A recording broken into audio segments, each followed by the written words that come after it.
Specialist for Global Waters Resources. In this position, she manages the conservation programs for 17 water utilities across Arizona. She also works on water resources planning, water accounting, and regulatory compliance. These efforts support the total water management framework that Global Water Resources uses to promote sustainable communities in areas where growth may outpace the existing potable water supply. Please welcome Shaina Shay.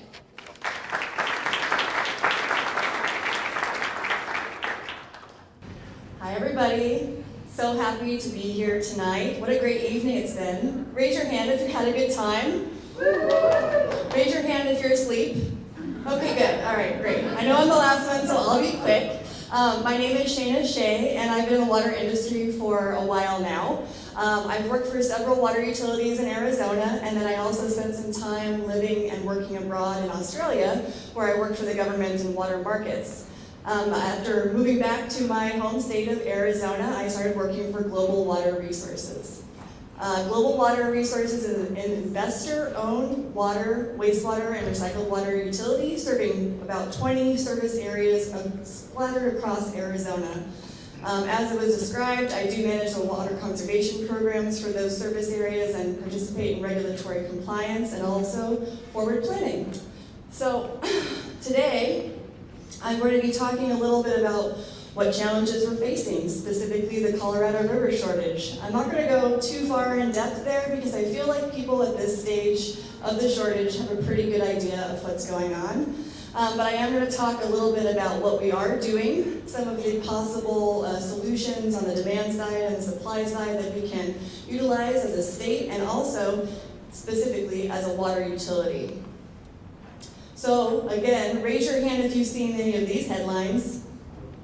Right, I would be shocked if no one raised their hand. This is a very, very hot topic in Arizona and across the West right now, and as it should be. This is a very serious situation that we're in.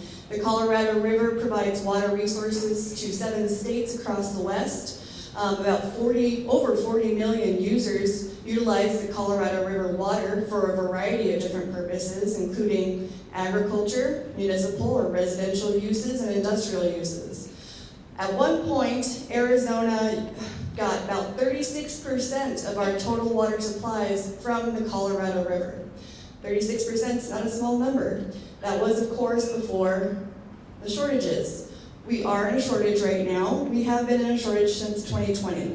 This is a summary of the shortages and what they mean. In 2020, we went into a Tier 0 shortage.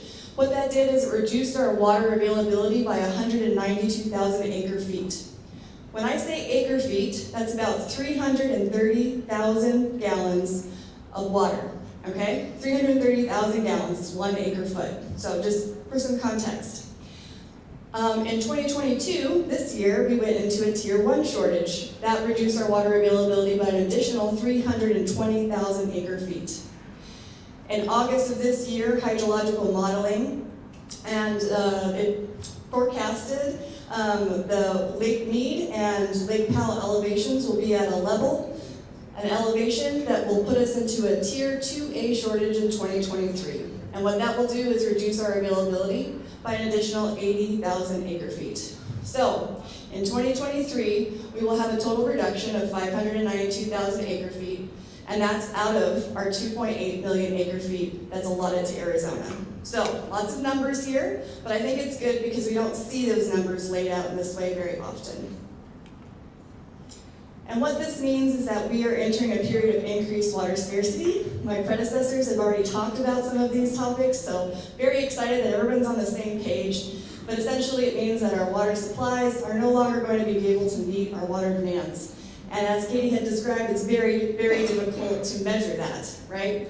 There are so many different contributors to the situation that we are in. Ongoing drought, climate change, and an over-allocation or a structural deficit on the Colorado River has all contributed to this. Other contributors are how we are utilizing our water resources. And because there's not just one reason that we're in this situation, there's obviously not going to be one solution. So I do want to talk about some different types of ways that we can approach the challenges that we are facing as a state. On the supply side, one of the first things I put on here is partnerships. Obviously, relationships between water users are really critical to making sure that we can move water to where it's most needed. It is very difficult, but there are people who may have water resources who don't fully utilize them right now, and by building partnerships, we can move that water to where it's needed immediately. Another consideration is importing water. What this means, nobody knows. But one day we might be able to import water from somewhere, and that would be great.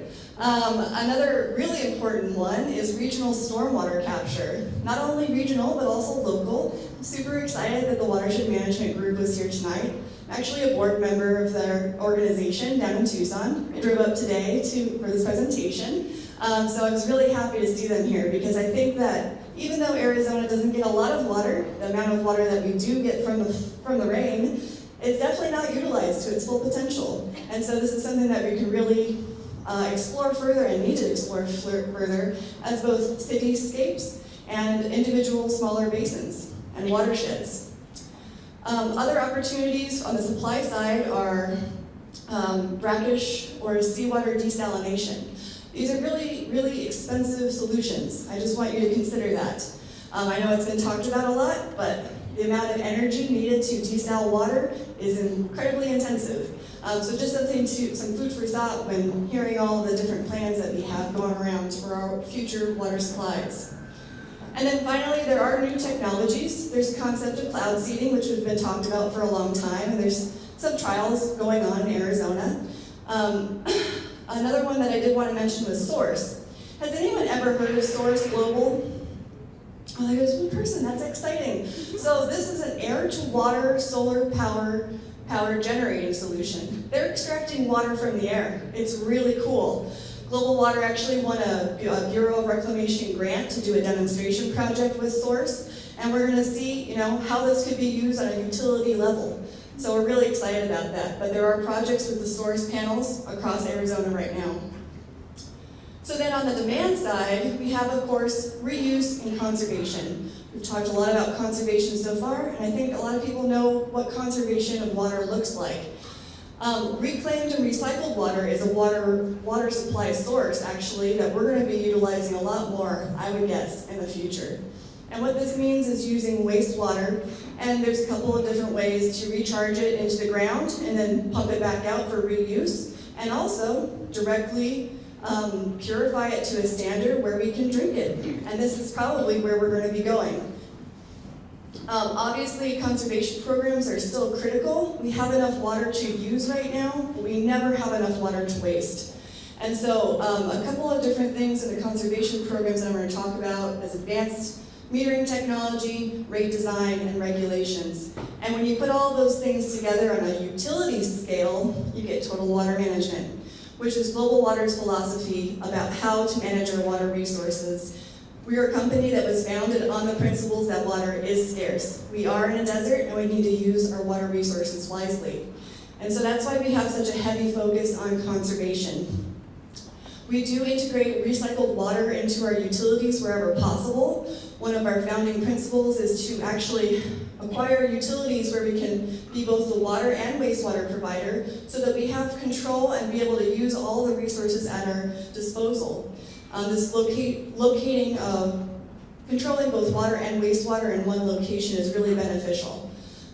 We also provide, obviously, education, go out and give presentations, talk to schools, talk to children, do water audits. We have a large landscape water audit program that we just got started, which is really exciting for HOAs and evaluating their turf usage and all of that. We also participate in those partnership buildings. We conduct studies. We are part of the Eloy Maricopa Stanfield Basin Study right now, another Bureau of Reclamation funded grant. Collaboration across the Pinal County where water is a serious issue. As you may know or may not know, most of the cuts through our water system so far from the CAP channel, or canal, is for the farmers in Pinal County.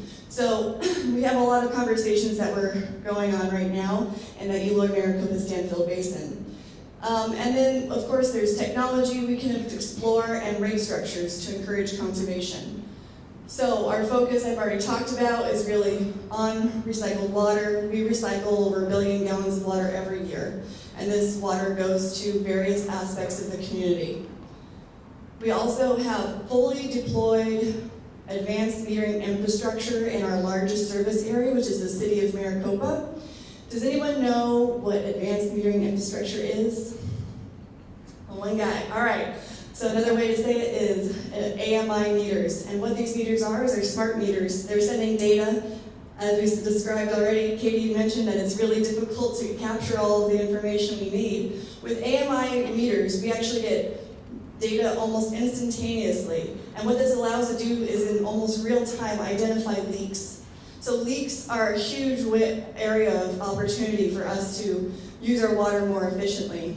It's estimated about 10,000 gallons of water is leaked from residential homes every year. That's an EPA Water Sense statistic there.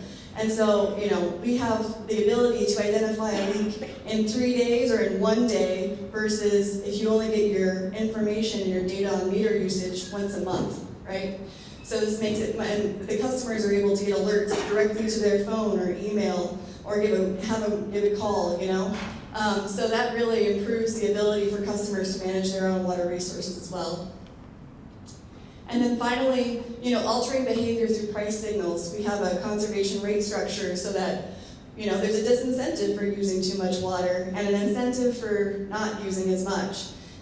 Customers are also able to set thresholds using their AMI portal so they can create a goal for their family households. Like, we want to use 6,000 gallons a month.